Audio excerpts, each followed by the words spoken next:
ഏതാ എളുപ്പം? സ്ക്രിപ്റ്റഡ് ആയിട്ട് ചെയ്യാനാണോ നമ്മൾ ഇപ്പോൾ സ്പോട്ടായിട്ട് ചെയ്യാനാ ഇപ്പോൾ എളുപ്പം? സ്ക്രിപ്റ്റഡ് ആണെന്ന് തോന്നുന്നല്ലേ? സ്ക്രിപ്റ്റഡ് ആണോ അല്ലെങ്കിൽ ഇതാണോ എന്ന് ചോദിച്ചു കഴിഞ്ഞാൽ എന്നെ സംബന്ധിച്ച് ഞാനിപ്പോൾ ഒരു 4-5 വർഷമായിട്ട് ഓൺ റെക്കോർഡായിട്ടുള്ള സംഭവങ്ങളായിരുന്നു. അതായത് ഉണ്ടല്ലോ ഓൺ ദ സ്പോട്ടിൽ പറയുന്ന സംഭവങ്ങളായിരുന്നു ചെയ്തിട്ടുണ്ടായിരുന്നത്. ഇപ്പോൾ തട്ടിമുട്ടിയാണെങ്കിലും ചെയ്തു, അത് കഴിഞ്ഞ് വൈഫ് ഈസ് ബ്യൂട്ടിഫുൾ എന്ന് പറഞ്ഞ സീരിയൽ ചെയ്തു. ഇതെല്ലാം നമ്മൾ സ്പോട്ടിൽ ചെയ്യുന്ന കാര്യങ്ങളായിരുന്നു. ഒരു 4-5 വർഷമായിട്ട് അങ്ങനെയായിരുന്നു. തട്ടിമുട്ടി തന്നെ ഒരു 5 വർഷം ഞാൻ ചെയ്തു. അതിന് മുമ്പായിരുന്നു നമ്മുടെ ഈ സ്ക്രിപ്റ്റഡ് കാര്യങ്ങളൊക്കെ ഞാൻ ചെയ്തുകൊണ്ടിരുന്നത്. അവിടുന്ന് ഈ സ്പോട്ടിലേക്ക് വന്നപ്പോൾ 1 മാസം കഷ്ടപ്പെട്ടു എന്ന് പറയുന്ന പോലെ തന്നെ ഇപ്പൊ ഇത് കഴിഞ്ഞിട്ട് ഇപ്പം ഞാനൊരു സീരിയല് ഹീറോയിനായിട്ട് ഹീറോയിനല്ല വില്ലത്തിയായിട്ട് ചെയ്യുന്നുണ്ട്. കൺമണി എന്നാണ് മഴവിൽ മനോരമ. ഇപ്പം അതാണ് പേരിട്ടേക്കുന്നത്. നാളെ ചിലപ്പോൾ ടൈറ്റിൽ മാറുമെന്നറിയില്ല. ഇപ്പൊ നിലവിൽ കൺമണിയാണ്. അപ്പം അതിൽ വില്ലത്തിയാണ്. അപ്പൊ ആദ്യത്തെ ഒരു ഷെഡ്യൂൾ ചെന്നപ്പോഴത്തേന് എനിക്ക് ബുദ്ധിമുട്ടായിരുന്നു. കാരണം ഈ പ്രോംപ്റ്റിങ് പിടിക്കാൻ എനിക്ക് ബുദ്ധിമുട്ടായിരുന്നു. മറ്റേത് നമ്മൾ വായിന്ന് വന്ന് ഇങ്ങനെ സംസാരിച്ചുകൊണ്ടിരിക്കുന്ന വായിന്ന് വരുന്ന പോലെ സംസാരിക്കുകയായിരുന്നു. അത് വന്നപ്പോൾ ഇവിടെ പ്രോംപ്റ്റിങ് പിടിക്കാൻ ആദ്യം ഇച്ചിരി ബുദ്ധിമുട്ടായിരുന്നു. ഇപ്പോൾ ഓക്കെ.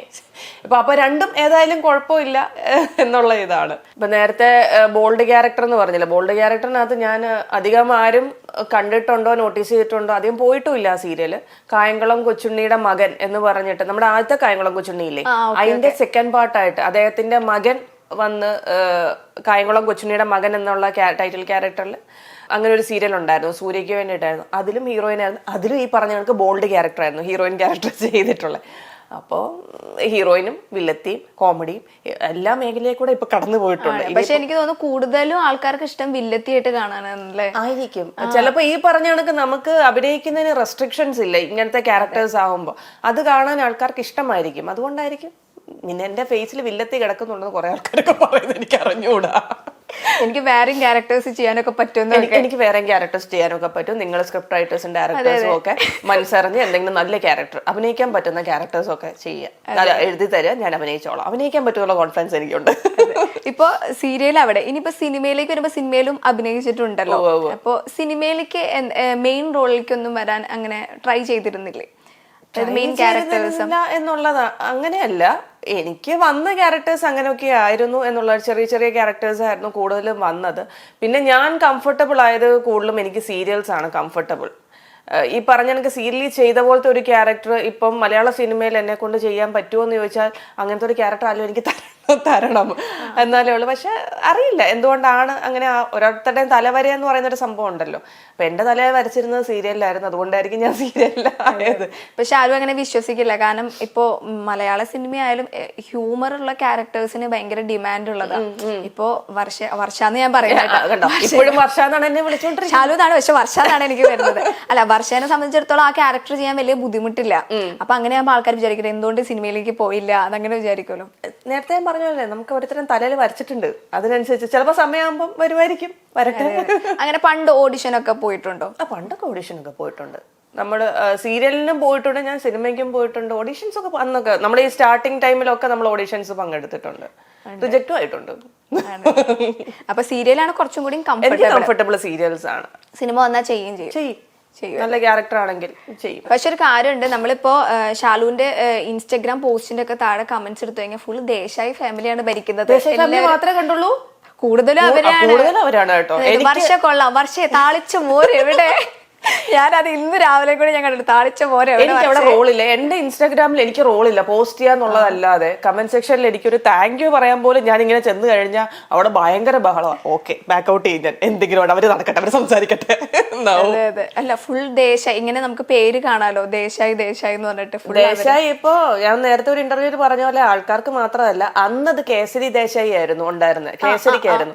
അത് കഴിഞ്ഞ് നാഗരാജാവ് വന്നു, കുക്കർ വന്നു. ഇന്നിപ്പോ റീസെന്റ് ആയിട്ടുള്ള വർഷ ദേശായി വന്നു, ജാം ദേശായി വന്നു. അങ്ങനെ എല്ലാവർക്കും ഉണ്ട് അവിടെ. ഇനിയിപ്പോ ചന്ദനമഴ പാർട്ട് 2 വരുവാണ്. അപ്പൊ എന്തായാലും പോകും. ഉറപ്പായിട്ടും. ആ ക്യാരക്ടർ എന്നെ കൊണ്ട് ചെയ്യാൻ പറ്റുള്ളൂ, ഞാനേ ചെയ്യുള്ളൂ. വർഷം എന്റെ മാത്രം സ്വത്താണ്. ഞാൻ ആ ക്യാരക്ടർ തരൂല്ല ആർക്കും. ആണല്ലേ? അപ്പൊ എന്തായാലും പോകും. ആ ക്യാരക്ടേഴ്സ് തന്നെ വേണം, കൂടെ ഉള്ള എല്ലാവരും വേണം എന്നാണ് എന്റെ ആഗ്രഹം. അതേ ക്യാരക്ടേഴ്സ് എല്ലാവരും അവര് തന്നെ ചെയ്താലേ ശരിയാവുള്ളൂ. ചിലപ്പോൾ മറ്റൊരു ആർട്ടിസ്റ്റ് ചെയ്താൽ ഇതിനേക്കാൾ നന്നായിട്ട് ചെയ്യാൻ പറ്റുമായിരിക്കും. പക്ഷെ നമ്മുടെ മനസ്സിൽ രജിസ്റ്റർ ആയേക്കുന്ന ഇന്ന ആൾക്കാർ, ഇന്ന ക്യാരക്ടേഴ്സ് അത് രജിസ്റ്റർ ആയി കഴിഞ്ഞു. അപ്പൊ അവര് ഉള്ളതാണ് അതിന്റെ ഒരു ഭംഗി ഇപ്പോഴും. അതെ, ഇപ്പൊ ഒരുപാട് സീരിയൽ ഇങ്ങനെ പാർട്ട് 2 വരുന്നുണ്ട്. മേ ബി വന്നിരിക്കാം. ചിലപ്പോ ഇതിന്റെ ഡയറക്ടർക്ക് തോന്നാം ഇപ്പൊ ട്രെൻഡിങ്ങിലൊക്കെ ഉണ്ടല്ലോ അല്ലേ? ആക്ച്വലി ഞാൻ ഈ കാര്യം ഞങ്ങളുടെ പ്രൊഡ്യൂസർ സാറിനോട് ജയകുമാർ സാറിനോട് സംസാരിക്കുകയും ചെയ്തു. അപ്പൊ സാറ് പറഞ്ഞത് ഇപ്പൊ സാറിന് ഒരു സീരിയൽ പോകുന്നുണ്ട്, ചന്ദ്രികയിൽ അലിയുന്നു ചന്ദ്രകാന്ത് സാറിന്റെ സാറിന്റെ സീരിയൽ ഇപ്പൊ പോകുന്നുണ്ട്. അപ്പോ പറയാൻ പറ്റില്ല, സാർ ഒന്നും പറഞ്ഞിട്ടില്ല, ഓക്കെ എന്നും പറഞ്ഞിട്ടില്ല, ഇല്ലാന്നും പറഞ്ഞിട്ടില്ല. അതൊക്കെ ചാനൽ തീരുമാനിക്കുന്നതല്ലേ എന്നാ പറഞ്ഞത്. അപ്പൊ ചാനൽ തീരുമാനിക്കണം പാർട്ട് 2 കൊണ്ടുവരണോ വേണ്ടയോ എന്നുള്ളത്. അപ്പൊ കഥയുണ്ട് കയ്യില്? കഥ ഉണ്ടാവില്ല. അവിടെ സാത്നിബാന സാത്തിയ പാർട്ട് 2 ഒക്കെ ആയിട്ട് പോയതാണ്. അവിടെ ഈ പറയുന്ന വർഷയ്ക്കും അമൃതയ്ക്കും ഒക്കെ കുട്ടികളുടെ കുട്ടികളായി എന്ന് എനിക്ക് തോന്നുന്നു. അങ്ങനെയൊക്കെ കണ്ട കഥകൾ പോയിട്ടുണ്ട് കുറെ. ഏകദേശം ഒരു 10 വർഷം കണ്ട് അവിടെ സീരിയൽ പോയിട്ടുണ്ട് പാർട്ട് 2 തന്നെ ആയിട്ട്. വരുവാണെങ്കിൽ അടിപൊളിയായിരിക്കും ഇപ്പോഴത്തെ ഈ ഒരു സമയത്ത്. ഇൻസ്റ്റാഗ്രാം ഇനി ഒന്നും നോക്കണ്ട, നിങ്ങളായിരിക്കും ഭരിക്കും, ഞങ്ങൾ എഴുതി തരേണ്ടി വരും. വേറെ സീരിയലിനൊന്നും ഇവിടെ ഓക്കെ. ഞാൻ ഇനി കുറച്ച് പേരുകൾ പറയാം, ചെറിയൊരു സെഗ്മെന്റ് വരെ, കുറച്ച് സമയമുള്ളൂ. അപ്പൊ അവരെ കുറിച്ചിട്ട് എന്താണെന്ന്, അതായത് വർഷയ്ക്ക് പറയാനുള്ളത് എന്താണ് അങ്ങനെ പറയണം. ഫസ്റ്റ് തന്നെ രൂപശ്രീ ആളുടെ ചോദിക്കട്ടെ, ക്യാരക്ടർ ആണോ പറയുന്നത് അതോ അതായത് ശരിക്കും ഒറിജിനൽ ക്യാരക്ടർ ആണോ? ഒറിജിനൽ ക്യാരക്ടറും പറയാം, പിന്നെ നമ്മൾ സീരിയലിൽ അഭിനയിച്ചുകൊണ്ടിരിക്കുന്ന സമയത്ത് എങ്ങനെയായിരുന്നു അതിനെ കുറിച്ചും പറയാം.